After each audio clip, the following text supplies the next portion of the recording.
Over the last few years, governments have seriously been looking into lowering emissions with the goal of lowering our carbon footprint on the planet.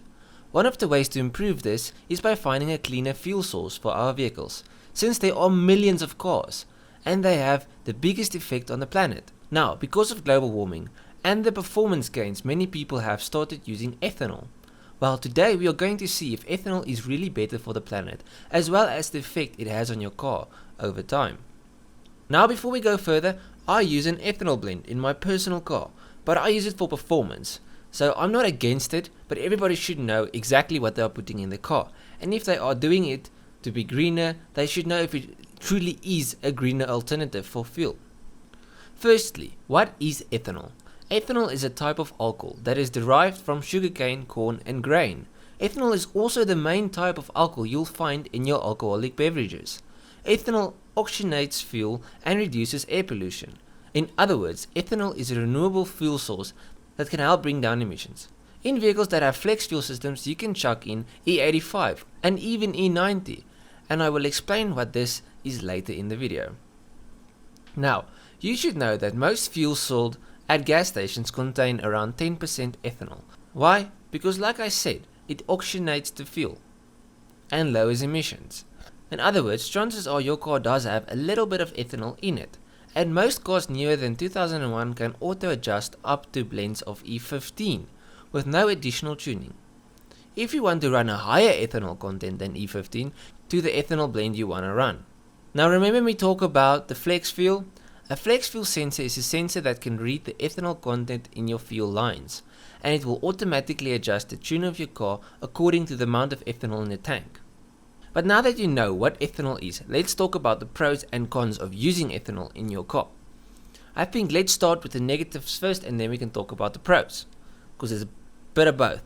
First negative is ethanol's price and availability. In some countries, ethanol is actually cheaper than gasoline, but in countries like South Africa, it's not only more expensive, but also a huge hassle to get, since there are no gas stations that sell high ethanol blends.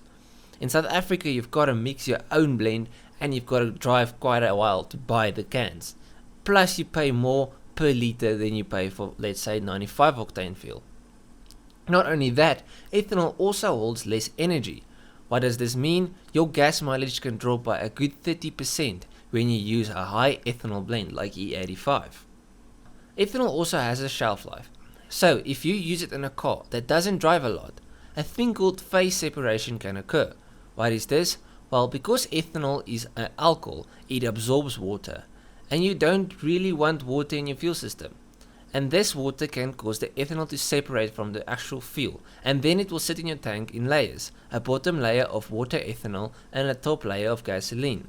This can lead to corrosion of the engine as well as a loss of power. So we started off so good, and now it sounds so bad.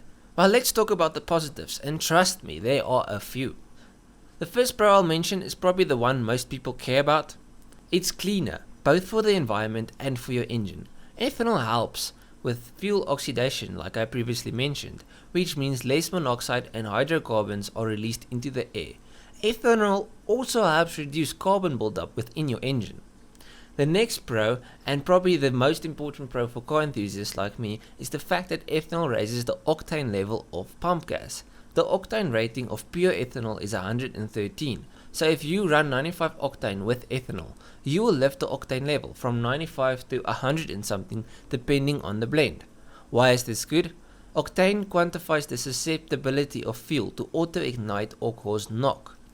Without overcomplicating things, knock or auto-ignition is when fuel ignites without a flame caused by the spark plug. In other words, an explosion that happens in the wrong place and at the wrong time.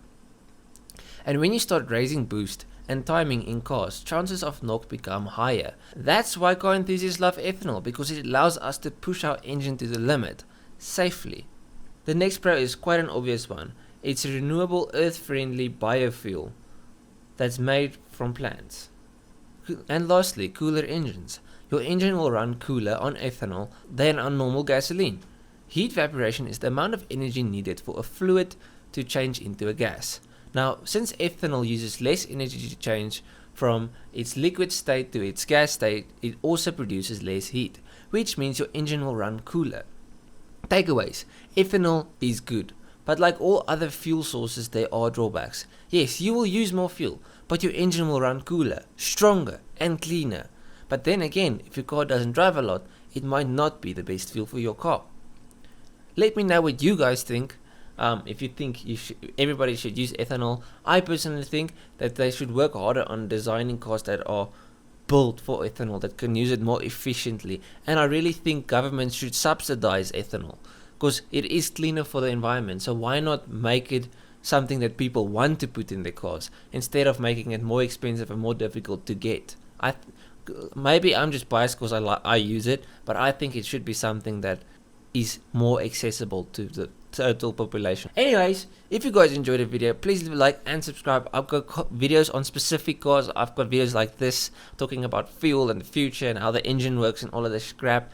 I've got a build series on the car that's on the ethanol, my single turbo 335. I've got a lot of stuff.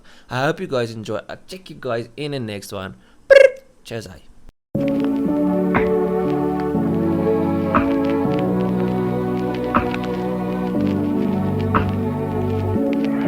See here, kid.